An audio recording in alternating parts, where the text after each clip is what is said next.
உபாகமம் 26ஆம் அதிகாரம். உன் தேவனாகிய கர்த்தர் உனக்கு சுதந்திரமாக கொடுக்கும் தேசத்தில் நீ போய் சேர்ந்து அதை கட்டிக்கொண்டு அதில் வாசம் பண்ணும்போது, உன் தேவனாகிய கர்த்தர் உனக்கு கொடுக்கும் உன் தேசத்தில் நீ பயிரிடும் நிலத்தின் கனிகளிலெல்லாம் முந்தின பலனை எடுத்து ஒரு கூடையிலே வைத்து, உன் தேவனாகிய கர்த்தர் தமது நாமம் விளங்கும்படி தெரிந்து கொண்டிருக்கும் ஸ்தானத்திற்குப் போய் அந்நாட்களில் இருக்கும் ஆசாரியனிடத்தில் சென்று அவனை நோக்கி, கர்த்தர் எங்களுக்கு கொடுக்க நம்முடைய பிதாக்களுக்கு ஆணையிட்ட தேசத்தில் வந்து சேர்ந்தேன் என்று இன்று உம்முடைய தேவனாகிய கர்த்தருடைய சந்நிதியில் அறிக்கையிடுகிறேன் என்பாயாக.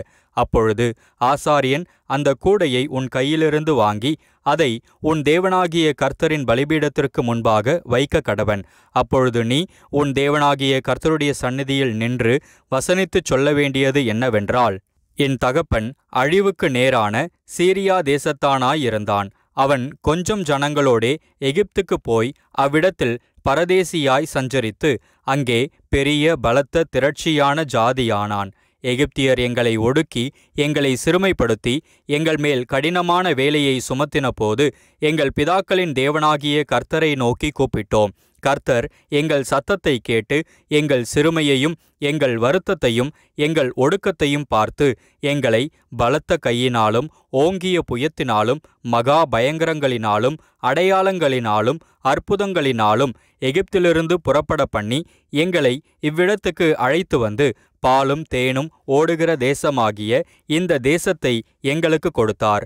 இப்பொழுதும் இதோ கர்த்தாவே, தேவரீர் எனக்கு கொடுத்த நிலத்தினுடைய கனிகளின் முதற் பலனை கொண்டு வந்தேன் என்று சொல்லி அதை உன் தேவனாகிய கர்த்தருடைய சந்நிதியில் வைத்து உன் தேவனாகிய கர்த்தருடைய சந்நிதியில் பணிந்து, நீயும் லேவியனும் உன்னிடத்தில் இருக்கிற பரதேசியும் உன் தேவனாகிய கர்த்தர் உனக்கும் உன் வீட்டாருக்கும் அனுக்கிரகம் பண்ணின சகல நன்மைகளின் நிமித்தமும் சந்தோஷப்படுவீர்களாக.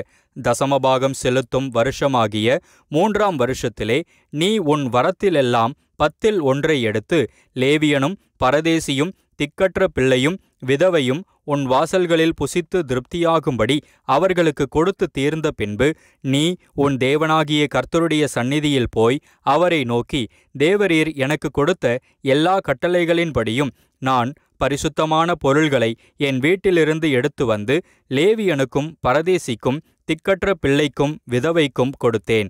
உம்முடைய கட்டளைகளில் ஒன்றையும் நான் மீறவும் இல்லை, மறக்கவும் இல்லை. நான் துக்கம் கொண்டாடும்போது அதில் புசிக்கவும் இல்லை, தீட்டான காரியத்துக்கு அதில் ஒன்றும் எடுக்கவும் இல்லை, இழவு காரியத்துக்காக அதில் ஒன்றும் படைக்கவும் இல்லை. நான் என் தேவனாகிய கர்த்தரின் சத்தத்திற்கு கீழ்ப்படிந்து தேவரீர் எனக்கு கட்டளையிட்டபடி சகலமும் செய்தேன். நீர் உமது பரிசுத்த வாசஸ்தலமாகிய பரலோகத்திலிருந்து நோக்கி பார்த்து உமது ஜனங்களாகிய இஸ்ரவேலரையும் நீர் எங்கள் பிதாக்களுக்கு ஆணையிட்டபடியே எங்களுக்கு கொடுத்த பாலும் தேனும் ஓடுகிற தேசத்தையும் ஆசீர்வதியும் என்று சொல்வாயாக. இந்த கட்டளைகளின்படியும் நியாயங்களின்படியும் நீ செய்யும் பொருட்டு இன்று உன் தேவனாகிய கர்த்தர் உனக்கு கட்டளையிடுகிறார். ஆகையால் உன் முழு இருதயத்தோடும் உன் முழு ஆத்துமாவோடும் அவைகளை காத்து நடக்க கடவாய். கர்த்தர் எனக்கு தேவனாயிருப்பார் என்றும் நான் அவர் வழிகளில் நடந்து அவர் கட்டளைகளையும் அவர் கற்பனைகளையும் அவர் நியாயங்களையும் கைக்கொண்டு அவர் சத்தத்திற்கு கீழ்ப்படிவேன் என்றும் நீ இன்று அவருக்கு வாக்கு கொடுத்தாய். கர்த்தரும் உனக்கு வாக்கு கொடுத்து உனக்கு சொல்லியிருக்கிறபடி நீ என்னுடைய கட்டளைகளையெல்லாம் கைக்கொண்டால் எனக்கு சொந்த ஜனமாயிருப்பாய் என்றும், நான் உண்டு பண்ணின எல்லா ஜாதிகளை பார்க்கிலும் புகழ்ச்சியிலும் கீர்த்தியிலும் மகிமையிலும் உன்னை சிறந்திருக்கும்படி செய்வேன் என்றும் நான் சொன்னபடியே நீ உன் தேவனாகிய கர்த்தரான எனக்கு பரிசுத்த ஜனமாயிருப்பாய் என்றும் அவர் இன்று உனக்குச் சொல்லுகிறார் என்றான். உபாகமம் 27ஆம் அதிகாரம். பின்பு மோசே இஸ்ரவேலின் மூப்பர் கூட இருக்கையில் ஜனங்களை நோக்கி, நான் இன்று உங்களுக்கு விதிக்கிற கட்டளைகளை எல்லாம் கைக்கொள்ளுங்கள். உன் தேவனாகிய கர்த்தர் உங்களுக்கு கொடுக்கும் தேசத்திற்கு நீ போக யோர்தானை கடக்கும் நாளில் நீ பெரிய கல்லுகளை நாட்டி அவைகளுக்கு சாந்து பூசி உன் பிதாக்களின் தேவனாகிய கர்த்தர் உனக்கு சொன்னபடி உனக்கு கொடுக்கும் பாலும் தேனும் ஓடுகிற தேசத்திற்குள் பிரவேசிக்கும்படி நீ கடந்து போன பின்பு இந்த நியாயப்பிரமாண வார்த்தைகள் யாவையும் அவைகளில் எழுத கடவாய். மேலும் நீங்கள் யோர்தானை கடந்தபோது இன்று நான் உங்களுக்கு கட்டளையிட்டபடி அந்த கல்லுகளை ஏபால் மலையிலே நாட்டி அவைகளுக்கு சாந்து பூசி அங்கே இருபாயுதம் படாத கற்களாலே உங்கள் தேவனாகிய கர்த்தருக்கு ஒரு பலிபீடத்தை கட்டக்கடவாய்.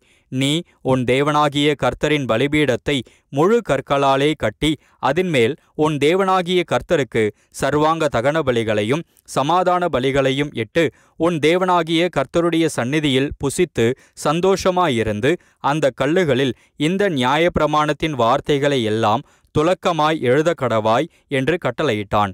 பின்னும் மோசே லேவியராகிய ஆசாரியர்களும் கூட இருக்கையில் இஸ்ரவேலர் எல்லாரையும் நோக்கி, இஸ்ரவேலே, கவனித்து கேள். இந்நாளிலே உன் தேவனாகிய கர்த்தருக்கு ஜனமானாய். ஆகையால் நீ உன் தேவனாகிய கர்த்தருடைய சத்தத்திற்கு கீழ்ப்படிந்து இன்று நான் உனக்கு விதிக்கிற அவருடைய கற்பனைகளின்படியும் அவருடைய கட்டளைகளின்படியும் செய்வாயாக என்று சொன்னான். மேலும் அந்நாளிலே மோசே ஜனங்களை நோக்கி, நீங்கள் யோர்தானை கடந்த பின்பு ஜனங்கள் ஆசீர்வதிக்கப்படும்படி கெரிசீம் மலையில் சிமியோன், லேவி, யூதா, இசக்கார், யோசேப்பு, பென்யமீன் என்னும் கோத்திரங்கள் நிற்க வேண்டும். சாபம் கூறப்படும் பொருட்டு ஏபால் மலையில் ரூபன், காத், ஆசேர், செபுலோன், தான், நப்தலி என்னும் கோத்திரங்கள் நிற்க வேண்டும். அப்பொழுது லேவியர் உரத்த சத்தமிட்டு இஸ்ரவேல் மனிதர் எல்லாரையும் பார்த்து, கர்த்தருக்கு அருவருப்பான காரியமாகிய தொழிலாளிகளுடைய கைவேலையால் செய்யப்பட்டதும் வார்ப்பிக்கப்பட்டதுமான யாதொரு விக்கிரகத்தை உண்டு பண்ணி ஒளிப்பிடத்திலே வைக்கிறவன் சபிக்கப்பட்டவன் என்பார்களாக. அதற்கு ஜனங்கள் எல்லாரும் பிரதியுத்தரமாக ஆமென் என்று சொல்ல கடவர்கள். தன் தகப்பனையும் தன் தாயையும் தூஷிக்கிறவன் சபிக்கப்பட்டவன் என்பார்களாக. ஜனங்கள் எல்லாரும் ஆமென் என்று சொல்ல கடவர்கள். பிறனுடைய எல்லைக்குறியை ஒற்றி போடுகிறவன் சபிக்கப்பட்டவன் என்பார்களாக. ஜனங்கள் எல்லாரும் ஆமென் என்று சொல்ல கடவர்கள். குருடனை வழிதப்பச் செய்கிறவன் சபிக்கப்பட்டவன் என்பார்களாக. ஜனங்கள் எல்லாரும் ஆமென் என்று சொல்ல கடவர்கள். பரதேசி, திக்கற்றவன், விதவை ஆகிய இவர்களுடைய நியாயத்தை புரட்டுகிறவன் சபிக்கப்பட்டவன் என்பார்களாக. ஜனங்கள் எல்லாரும் ஆமென் என்று சொல்ல கடவர்கள். தன் தகப்பன் மனைவியோடே சயனிக்கிறவன் தன் தகப்பனுடைய மானத்தை திறந்தபடியினாலே சபிக்கப்பட்டவன் என்பார்களாக. ஜனங்கள் எல்லாரும் ஆமென் என்று சொல்ல கடவர்கள். யாதொரு மிருகத்தோடே புணர்ச்சி செய்கிறவன் சபிக்கப்பட்டவன் என்பார்களாக. ஜனங்கள் எல்லாரும் ஆமென் என்று சொல்ல கடவர்கள். தன் தகப்பனுக்காவது தாய்க்காவது குமாரத்தியாகிய தன் சகோதரியோடே சயனிக்கிறவன் சபிக்கப்பட்டவன் என்பார்களாக. ஜனங்கள் எல்லாரும் ஆமென் என்று சொல்ல கடவர்கள்.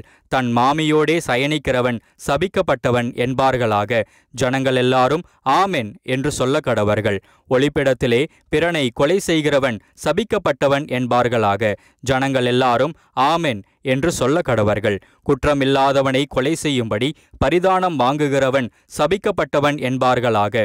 ஜனங்கள் எல்லாரும் ஆமென் என்று சொல்ல கடவர்கள். இந்த நியாயப்பிரமாண வார்த்தைகளை எல்லாம் கைக்கொண்டு நடவாதவன் சபிக்கப்பட்டவன் என்பார்களாக. ஜனங்கள் எல்லாரும் ஆமென் என்று சொல்ல கடவர்கள்.